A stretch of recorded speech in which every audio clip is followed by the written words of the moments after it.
آج دنیا بھر میں پھر کر دیکھ لے، جتنا اسباب کا ڈھیر اپنے نہ ماننے والوں پر لگا ہے، اللہ نے وہ اسباب ایمان والوں کو نہیں دیے۔ سب سے کم اسباب ہوں گے ان کے پاس جو اللہ کو ماننے والے ہیں۔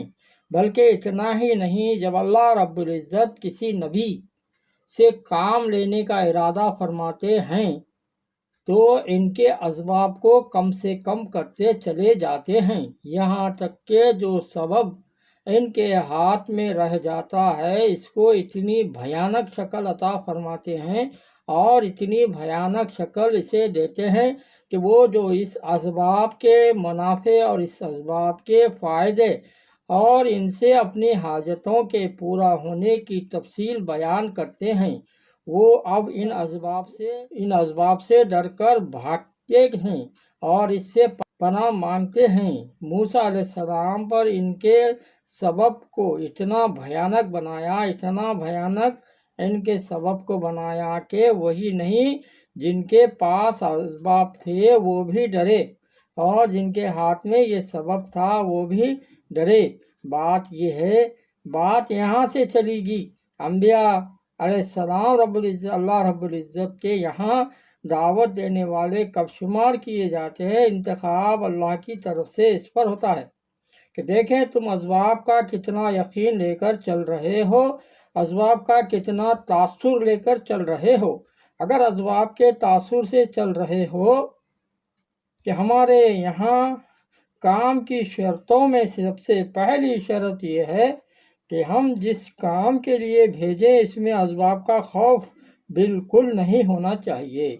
ہم تمہیں جس کام کے لیے بھیج رہے ہیں اس میں اسباب کا خوف کسی درجے نہیں ہونا چاہیے۔ لیکن اب یہ ہو رہا ہے کہ بھائی کوئی پرانا بات کرے گا، بات شروع ہوگی معاشرت سے، کوئی یوں کہے گا کہ یہاں معاملات میں بڑی کمی ہے تو بات شروع ہو جائے گی معاملات سے، کوئی کہے گا کہ مجمع اس قسم کا ہے لہٰذا بات کی جائے اخلاق کی بنیاد پر، تو بات شروع ہو جائے گی اخلاق سے۔ مولانا یوسف صاحب رحمۃ اللہ علیہ اس کوشش میں تھے کہ ہمارا مجمع اور ہمارا عملہ اس کی ہر مجلس کی ابتدا ایمان سے ہو۔ جب وہ بنیاد سامنے نہیں، جس بنیاد پر اعمال کا معیار قائم ہوگا، اخلاق اور معاشرت کا معیار قائم ہوگا، عبادات اور معاملات کا معیار قائم ہوگا، میرے دوستو، عزیزو، بزرگو، صرف اعمال سے باطل کا مقابلہ ہرگز نہیں کیا جا سکتا۔ باطل آئے گا علم کے مقابلے میں تو علم چھوڑ دو گے، باطل آئے گا ذکر کے مقابلے میں تو ذکر چھوڑ دو گے، باطل آئے گا نماز کے مقابلے میں تو نماز چھوڑ دو گے، باطل آئے گا اخلاص کے مقابلے میں تو اخلاص چھوڑ دو گے، باطل آئے گا اکرام کے مقابلے میں تو اکرام چھوڑ دو گے۔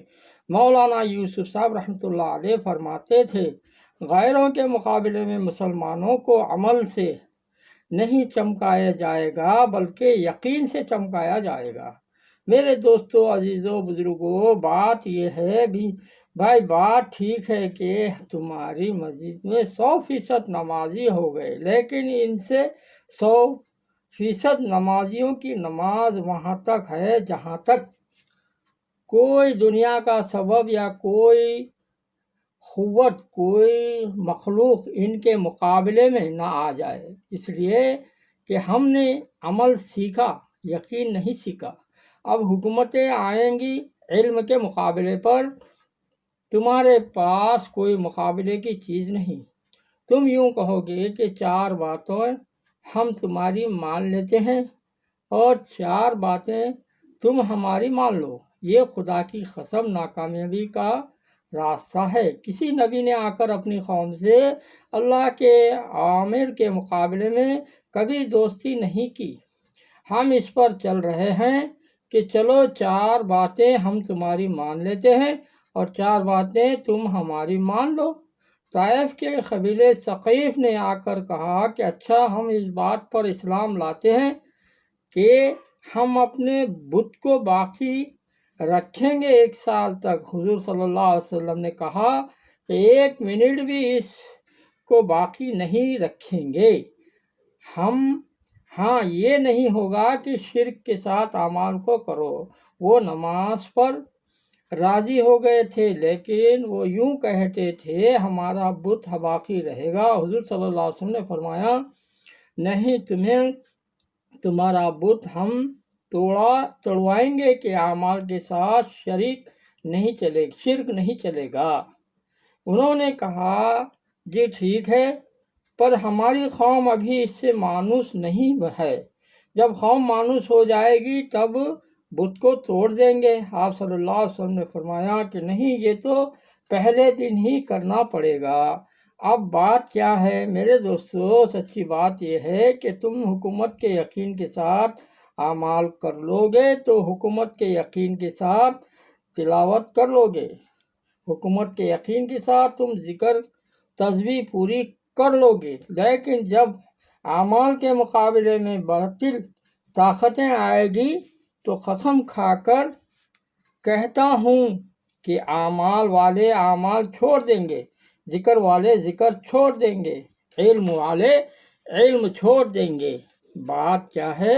بات یہ ہے باطل کے مقابلے پر عمل نہیں آیا کرتا، بلکہ باطل کے مقابلے پر یقین آیا کرتا ہے۔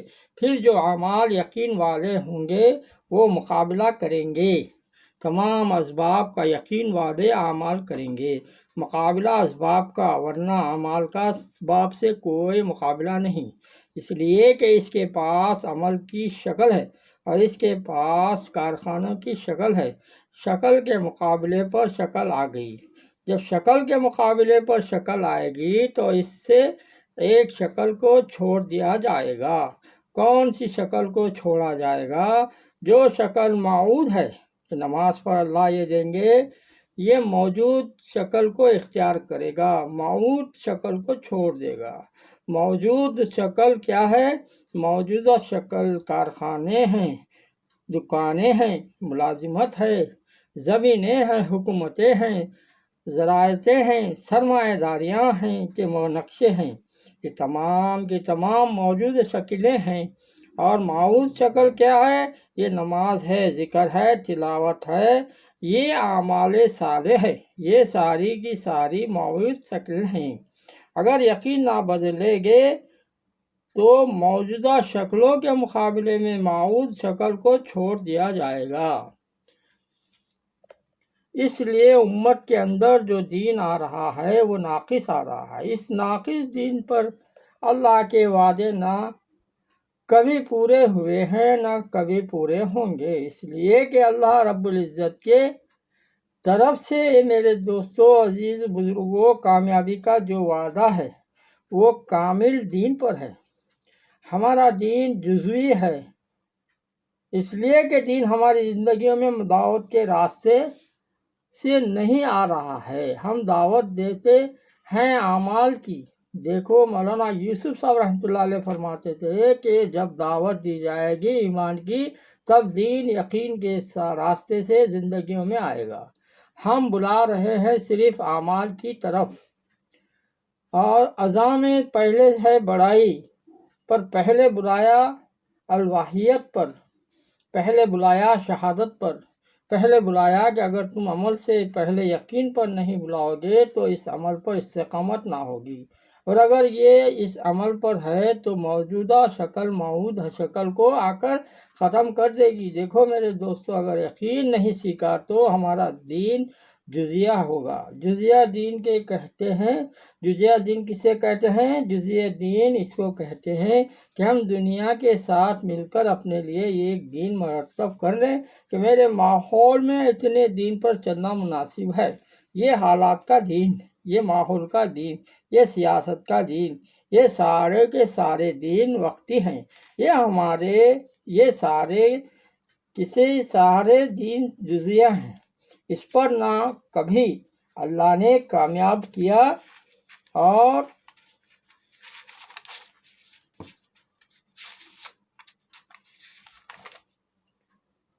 کبھی کامیاب کیا ہے اور نہ کبھی کریں گے۔ میرے دوستو، عزیزو، بزرگو، کامل دین وہ ہے جو ایمان کے تقاضے پر ہو، ایک دین وہ ہے جو ایمان کے تقاضے پر آئے گا. جو دین ایمان کے تقاضے پر آئے گا وہ دین ماحول کو نہیں دیکھے گا، اور وہ دین حالات کو نہیں دیکھے گا، وہ دین حکومتوں اور تاجروں کو نہیں دیکھے گا.